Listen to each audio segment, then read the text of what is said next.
Welcome, Night Owls, to another chilling episode of Night Owl Stories. Tonight, I bring you a tale of a graveyard that harbors more than just corpses.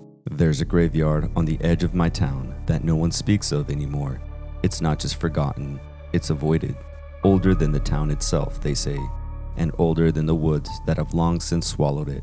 The tombstones are worn down by time, crooked and half buried under creeping ivy. Their inscriptions eroded into illegible scars. No one visits, no one dares. Growing up, we heard stories about the graveyard. Stories too bizarre to believe, but told with such conviction that they chilled us to the bone. The legend that everyone knew, the one that kept us from wandering too far into the woods. It was about the Watcher. According to the tales, the Watcher wasn't always part of the graveyard. He had once been a man, the gravekeeper.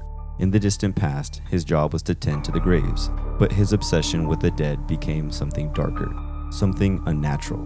The older kids whispered that he had made a pact with the dead, promising to watch over their resting place for eternity in exchange for something unholy, something only he understood.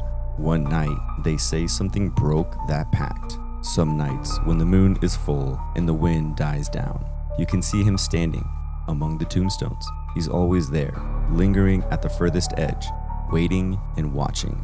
Some people say if you lock eyes with him, you'll never leave the cemetery again. Others say worse things happen, that the graves open up, pulling you into the earth to join the Watcher and his silent congregation. I never believed any of it, not until last year. It was Halloween night, and my friends and I were looking for a thrill, something to prove we weren't scared of silly old ghost stories. Jamie, the loudest and most reckless of our group, suggested we headed out to the graveyard, just to see if the Watcher's real. He grinned, the flicker of his flashlight casting long shadows on his face. We'll stay till midnight.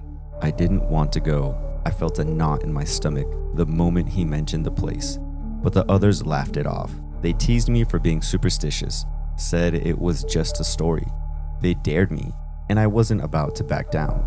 So I went along. We reached the graveyard just before 11 p.m. The woods were unnervingly quiet as we made our way through the trees. No wind, no rustling, just an oppressive silence that seemed to grow thicker the closer we got.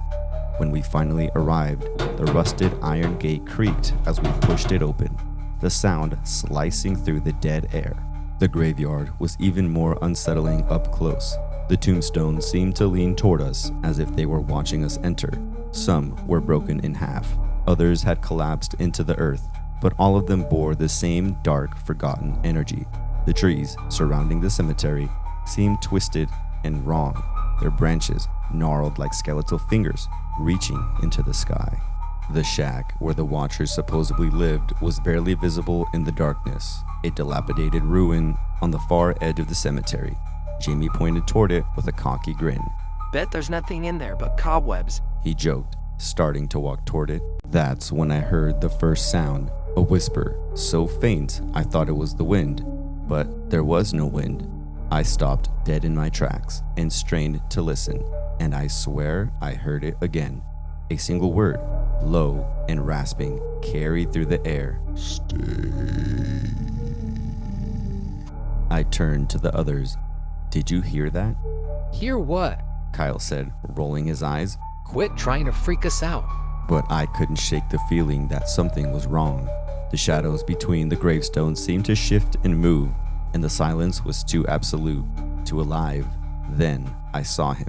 Standing at the farthest edge of the graveyard near a crumbling mausoleum was a figure. His outline was barely visible in the pale light of the moon, but I could make out enough.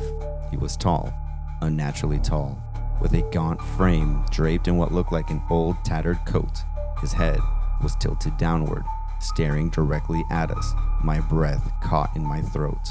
The Watcher, I whispered, my voice trembling. I wasn't sure if I'd spoken aloud or if the name had formed in my mind, but I knew who he was.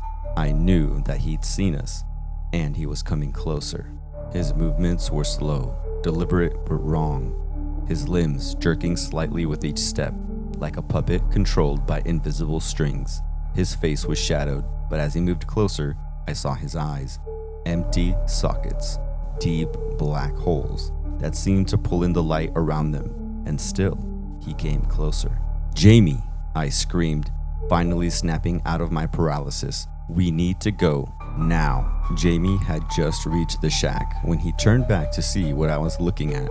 The others were still laughing, oblivious, but I couldn't tear my eyes away from the figure. He was almost halfway across the cemetery now, his jerking steps moving faster, and behind him, the ground began to shift. At first, it was subtle, a quiet rustling, like dead leaves brushing against each other.